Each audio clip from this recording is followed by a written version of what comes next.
Hi, everybody. It's Shirley. Welcome back to my YouTube channel. Uh, yes, last week's talk about agoraphobia and staying in your home garnered a lot of comments. I really appreciate the suggestions for future.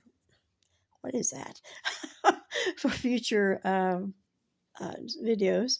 Um, but today I got this from one of our viewers, one of your fellow viewers, adjusting to the phases of life, especially when you have DID. Life has many different phases: childhood, adulthood, getting married, getting divorced, getting there's all kinds of changes, and we don't adjust to changes very well, um, because we're the more stable something is, the better we feel. And when things change, just like everybody else, we become um, upset. We become stubborn, and we switch a lot. Change can cause us to switch a lot. Uh, I've already told you this, but I'm going to tell you again. I got married while dissociated, and the main reason was I didn't say no to the guy because I should have. Was that it was a change in my life. I just got a new job. I was working at a new place, and that I left my job of 10 years to go to a totally different place, and it was a big shock. And on top of that, I moved into a little house by myself, so I was doing pretty good. But the stress of change is great, and that, I think, is what kicked off and what ended up me being married. Um, Changes in life are just difficult. And if you want to introduce your alters into today's life, I mean, it's not going to be the life they remember, because especially if they're child alters, they've come from a totally different environment. You can't expect them to adjust all at once.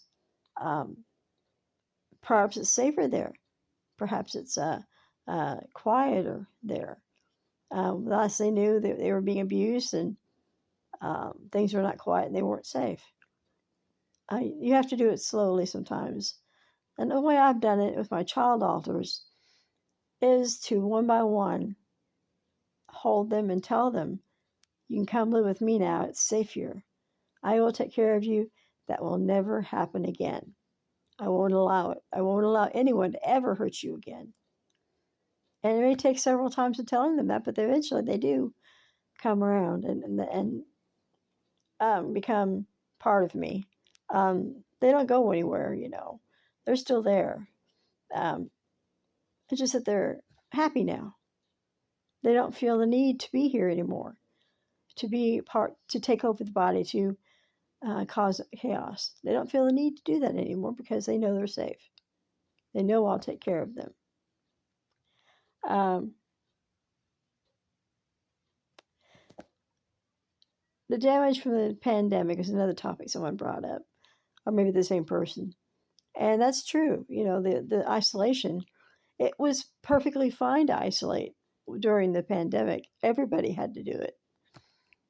However, it's become a problem, not just for us, not for just people with DID, but a large portion of the world, especially the United States. Because I was talking to my therapist last week, and she was telling me they are swamped with new customers because the pandemic has thrown people into they made them look hard at themselves. It made them look hard at themselves and live with themselves for a while, and that brought up a lot of memories and issues, and so people are seeking help.